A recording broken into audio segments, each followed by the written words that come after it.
What is up, guys? Welcome back to number 6 in this F1 2020 career. We're still in Spain, this time for the sprint race.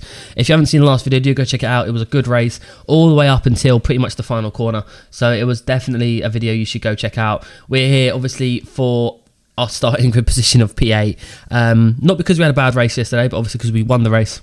We naturally start in P8 for the reverse grid sprint race. So I'm not entirely sure who's actually starting on pole here. It might be that man there, Lacey, although I'm pretty sure he finished P5 in the end.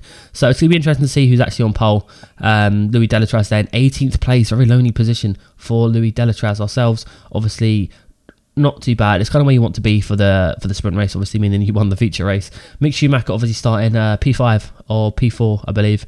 Given the circumstances that obviously he ended up doing pretty well in the feature race. It's always good to see our teammate. Obviously, we need him to perform well to obviously win the constructors this season with our team Prema Racing. But obviously on the formation lap, just warming our tyres, make sure we don't skip them.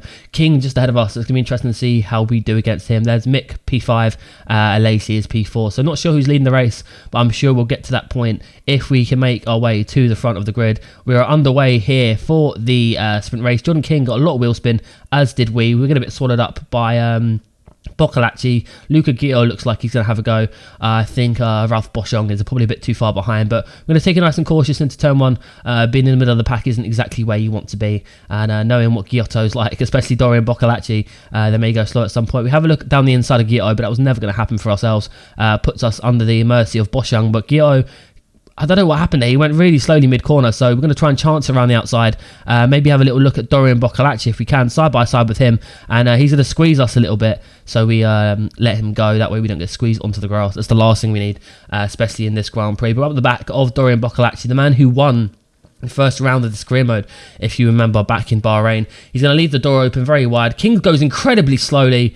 And for crying out loud, me and King make contact yet again in another race. This time, me losing out massively, damaging my front wing pretty heavily. So it's going to be interesting to see if we can manage that. King was just in the middle of nowhere. Like, he was so incredibly slow. Ghiotto now going slowly, so we're going to have to try and pounce on him, just like we did to Jordan King on the final lap of last episode. We're up the gearbox of King. Ghiotto's still there, so he held it in a lot better than Jordan did. And as they're going to be having like a little bit of a DRS train when DRS is enabled down the start-finish straight. But we're still in the back of King. We're holding on to him just about. He seems to be struggling behind the likes of Dorian Boccolacci. We almost set the fastest lap. Callum Ilott actually had that privilege of setting that. So we're in the slipstream of King. Obviously, we've got to be a bit careful. We're going to dive it down his inside. He locks his front right. Easy access for us to get the position. And we're back up into P8. So just where we started. Starting lap 5, Dorian Boccolacci going quite slow. We're going to open our DRS. We set the fastest lap this time, taking that off Callum Ilott. I'm going to place Boccolacci in the middle of the track, and I'm going to go all the way around his outside. Callum Ilott is there, so that might prove a little bit tricky. Boccolacci just lets us go. He didn't even bother fighting that position, so I appreciate that very much. Thank you very much, sir. Callum Ilott up next. He's been few and far between this season, to say the least. He hasn't really been there. Ralph Boschung's out the race, so that's another safety car out of literally nowhere. So you can see Ralph Boschung there, just slowing up on track. Like, he's just going to park it to the left. Not genius by any means, but the problem with that, everyone's going to dive into the pit lane, including our teammate, and we literally just noticed that then. So obviously you have to think about, cutting the track, getting a warning for that. Obviously, I'm not going to be stuck behind Mick, and that's really going to cause us an issue, because obviously we've got wing damage. Although, we're P1, we're going to need to come in and change our wing. And if you look at the mini-map, everybody's right behind us at this point. Delatraz is up our gearbox with the likes of Mazepin and Aitken. So we're going to peel off into the pit lane here. And this is not good for us. We almost stray a little bit wide into the wall. So although obviously, it wasn't Mick's fault or anything like that, we're in a bit of trouble, to say the least. So we've got to try and manage our way into the, just into the pit lane, really. Just actually try and make sure we can actually get a decent position in this race. We're probably looking at back end of the points, because obviously there's our dude with the front wing. Already P13, P14, 15 before he's even put the wing on the car. So we're definitely going to come out plumb last here. Obviously, apart from Boschung, who ended up retiring. But Sergio Sette is going to overtake us any second now.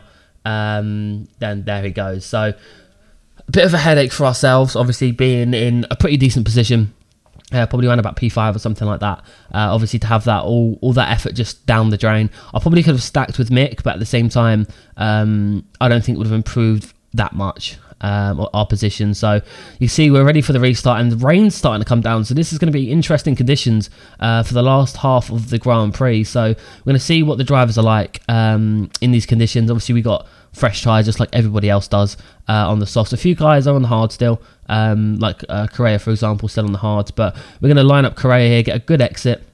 Learn from our mistakes yesterday and stay in the slipstream with him all the way down.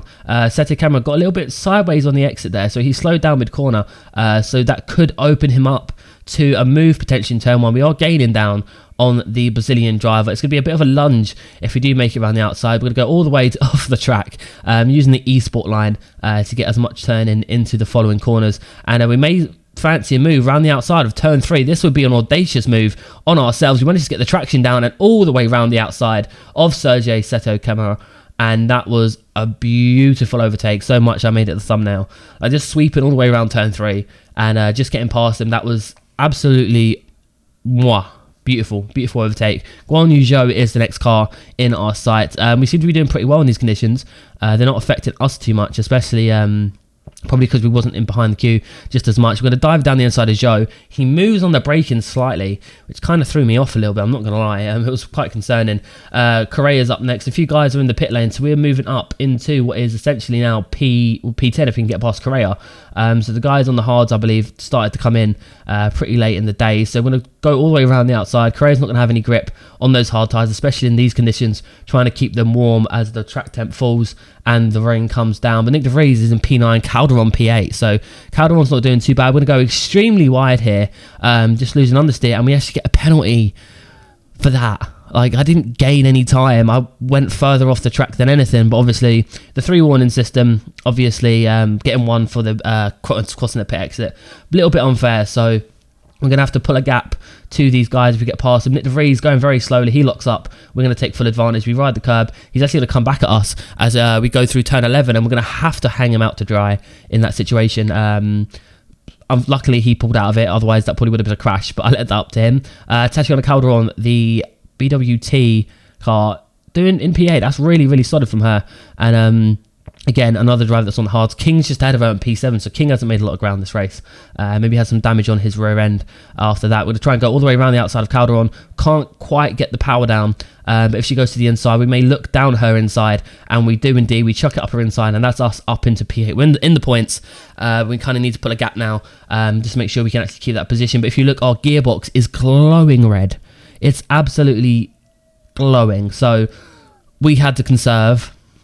Only problem with that is obviously I've got a penalty because of going wide on the exit of turn 3. So it doesn't look great for us to get that gap to Calderon, and you can see moving on to the final few corners, we've got about half a second gap to Tatiana Calderon. So that penalty is really going to hurt us, and it's actually going to chuck us out of the points. Louis Delatraz wins from a very far back. If you remember where he started, we're going to come across the line. It's going to put us in, I think, possibly P11, give or take. Yeah, P11. So that's not great for ourselves. Obviously, that sucks for us. But I don't know. It's frustrating. Like it's annoying. Like, I mean, again, end of the day, it was only a point I would have gotten, maybe 2 points, including the fastest lap. But it's not great, not ideal by any means. But Louis Delatraz actually smashing it out of the park. He was all the way down on the 17th, 18th at the beginning of the video. I'm pretty sure Mick looks like he's on the podium. I believe that was a Prema in the top 3 places. Correa P10.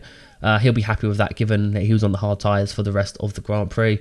Yeah, what can I say? It's a bit difficult, but these kind of races happen all the time. Nothing you can do. You just got to try and come back and fight. And unfortunately for ourselves, getting that penalty probably didn't help us out. Yeah, Jack Aitken on the podium then. There's Mick as well. So Mick's doing really well. He's consistently up there, which is really good for ourselves. I'm looking forward to when we're going to be fighting his teammates for race wins. Might have the measure of Mick, but we're going to have to see how that goes and see what we can do against him.